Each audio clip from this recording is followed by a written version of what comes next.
आगे की ना सोचने वाला बंदर। एक जंगल में एक खरगोश और एक बंदर मिलजुल कर रहते थे।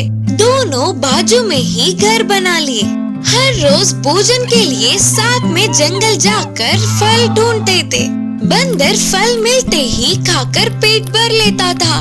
वही खरगोश थोड़े दानों और फलों को खाके और थोड़े छुपा कर रखती थी।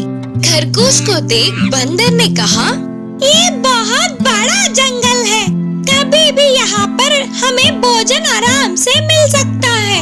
तुम बेवजह क्यों जमा कर रही हो? बोला बंदर। उस बात का जवाब देते हुए खरगोश ने कहा, सारे दिन कभी भी एक जैसे नहीं होते, कब क्या हो जाए किसे पता। ऐसे बहुत दिन बीत गए। एक बार जंगल में बहुत बड़ा नुकसान हो गया। न बादल थे न बारिश था। एक बूंद की भी बारिश नहीं हो रही थी। पानी के बिना पूरा जंगल सूख गया था। जानवर भोजन के लिए ढूंढ ढूंढ कर थक गए। बेचारे कुछ जानवर तो भूख की वजह से मर भी गए। एक दिन बंदर भोजन के लिए पूरा जंगल ढूंढ रहा था। उसे एक फल भी नहीं मिला। अब तक 3 दिनों से कुछ नहीं खाया। तभी कमजोरी से बेहोश हो गई। वहाँ खरगोश आकर बंदर के कष्ट देखकर दुखी हुई। उसे अपने घर ले गई। कुछ फल लाकर बंदर को दिया। बंदर बहुत ही इच्छा से खाने लगी और उसे बचाने वाले खरगोश को धन्यवाद किया। फिर खरगोश मुस्कुराते हुए बोली, बंदर मामा, तुम इस मुश्किल स्थिति ढलकर बारिशों के होने तक इधर ही रहना। मेरे साथ 4 महीनों तक हमें पर्याप्त भोजन है, पर ये मुश्किल दिन कितने दिन रहेंगे हमें नहीं पता ना। इसीलिए भोजन के लिए रोज जंगल ढूंढने जाएंगे। मिला तो खाएंगे, नहीं तो जमा किया हुआ खाना खाएंगे। ठीक है ना? बंदर उसकी बातों को सुनकर बहुत खुश हुआ। खरगोश अपनी होशियारी से आगे की सोचने पर बंदर ने उसकी बहुत तारीफ की और वह भी खरगोश की तरह जमा करना सीख गया। चूहे की डर से बिल्ली भागी। एक जंगल में एक चूहा रहती थी। उस चूहे को बिल्ली से बहुत डर लगता था। वह चूहा जब भी बाहर निकलती थी तब बिल्ली उसके पीछे पड़ जाता था। अरे मैं इस बिल्ली से कैसे बचूं? करके बहुत सोचने लगी चूहा। तब उसे एक उपाय मिला। तुरंत वह चूहा जंगल जाकर अच्छे फलों को इकट्ठा करके पोटली बांधी। उस जंगल के बाजू में ही एक गांव था। उस गांव में एक कुम्हार रहता था। उस चूहे ने फलों की पोटली को कुम्हार को दिया और कहा, मुझे एक अच्छा सा खाटों का कवच बना कर दो। ऐसे फल जितने चाहो उतने ला कर दूंगी। बोलकर विनम्रता पूर्वक पूछी चूहा। वह कुम्हार ने भी दया करके उस चूहे के लिए एक खाटों का कवच बनाकर दिया। अगले दिन ही चूहे ने उस खाटों का कवच पहनकर बिल्ली के पास आई और बोली, आजा बिल्ली आजा, अगर तुझ में हिम्मत हो तो मेरे ऊपर चढ़ना। बोलते हुए बिल्ली को उकसाने लगी। उस बिल्ली को तो पता नहीं था ना। इससे बिल्ली उछलकर चूहे पर चढ़ी तो बस बिल्ली को चूहे के कवच के सारे कांटे चुभ गए। बाप रे बाप, यह कोई मामूली चूहा नहीं है। बोलते हुए बिल्ली वहाँ से भाग गई। उस दिन से चूहे के दिखते ही बिल्ली डर के भागने लगी। चूहों ने बिल्ली को किया सम्मानित। एक जंगल में कई चूहे थे। वे पूरे जंगल में मिले हुए खाने को खाते हुए खुशी से रहते थे। ऐसे न जाने कहां से आई पता नहीं, पर उस जंगल में एक नई बिल्ली आकर घुस गई। उसके आने से चूहों के लिए मुसीबतें बढ़ गए। वह बिल्ली हर रोज चूहों को भगा भगा कर परेशान कर रही थी और हाथ आए हुए चूहों को खा जाती थी।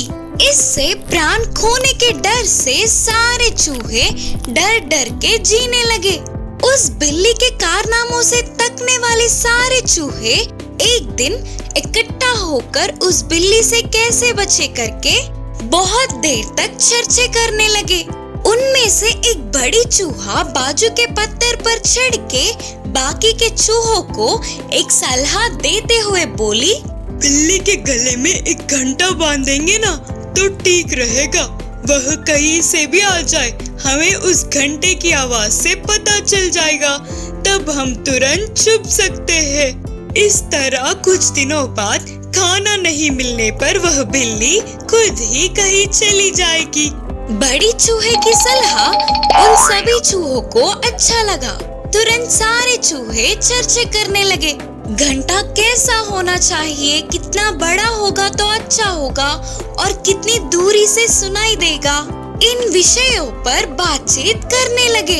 इतने में उन्हें पहले बिल्ली को घंटा कौन बांधेगा करके समझ नहीं आ रहा था। इसका जवाब तो किसी के भी पास नहीं था।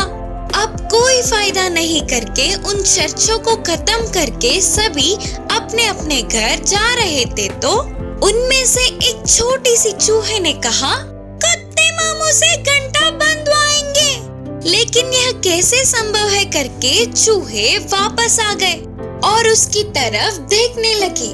तो उसने कहा, हाँ, हम नए साल का उत्सव मनाएंगे। उन उत्सवों में बिल्ली को सम्मानित करेंगे। मेहमान के रूप में हम कुत्ते मामू को न्योता देंगे।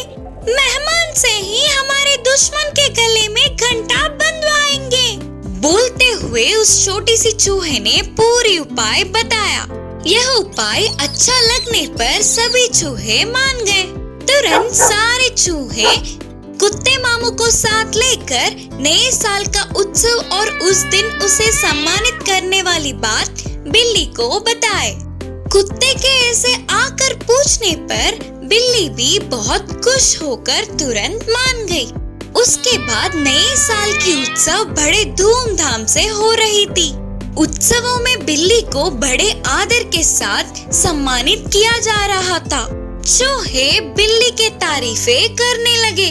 बिल्ली बहुत ही सुंदर है और उसके गले में ये हार के जैसा घंटा होगा तो वो और ज्यादा खूबसूरत होगी करके उसे चिढ़ाने लगे। उन तारीफों से बिल्ली फुलकर मान गई।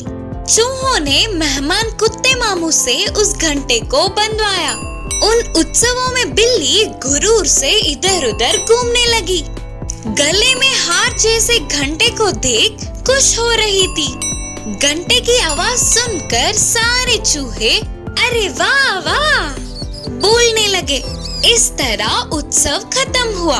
उसके बाद बिल्ली के आने से पहले ही उस घंटे की आवाज से सारे चूहे जल्दी से चालों में घुसकर अपने प्राणों को बचा लेते थे। इस तरह मुसीबत के टलने पर नए साल में सारे चूहे खुशी खुशी रहने लगे।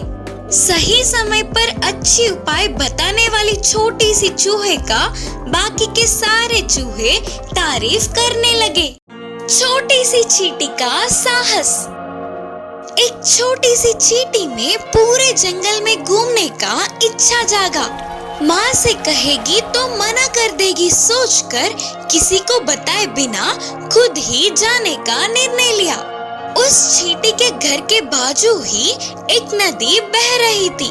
तभी चींटी को एक उपाय आया और तुरंत एक पत्ता तोड़कर उस नदी में डालकर उस पर चढ़ गई। पानी के साथ साथ वह भी बहते नदी में चली गई। वह पत्ता यहाँ वहाँ किनारे पर रुका था। चींटी पत्ते से उतरकर दिखने वाले हर जानवर से बातें करके फिर वापस पत्ते पर पहुँच जाती थी।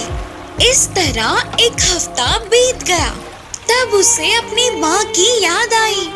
अब वापस जाने की सोचा भी तो उसे वापस जाने का रास्ता नहीं पता था, क्योंकि बहते नदी से पत्ता आगे ही जा रहा था लेकिन पीछे नहीं। तैरने की सोच रही थी पर नदी में पानी की रफ्तार बहुत तेज था, उससे वो तैर भी नहीं सकी। तो वो नदी से बाहर आकर उस नदी के किनारे के रास्ते वापस जाने लगी। पर चल चल के उसके पैर दर्द होने लगे, लेकिन उसका घर नहीं आया। चींटी को कुछ भी नहीं सूझ रहा था। तभी आसमान में जा रहे एक चिड़िया ने चींटी को देखा। नीचे आकर पूरी बात जाना। इसीलिए कोई भी काम करने से पहले 2-3 बार सोच लेना चाहिए। बड़ों से पूछकर उनकी बात मान लेनी चाहिए। वो सब नहीं करते हुए जल्दबाजी की तो उसका परिणाम ऐसा ही होगा। बोलते हुए उस चिड़िया ने सचेत किया और चींटी को अपने पीठ पर बिठा लिया। उस बहते नदी के रास्ते ही वापस जा रहे थे तो उनका घर आ गया। तो वो घर पहुंच गई। छोटी चींटी को देखते ही उसकी माँ बहुत खुश हुई। उसके बिछड़े हुए बेटे को वापस घर लाने के लिए चिड़िया को तरह तरह के दाने के भोजन से सम्मानित किया।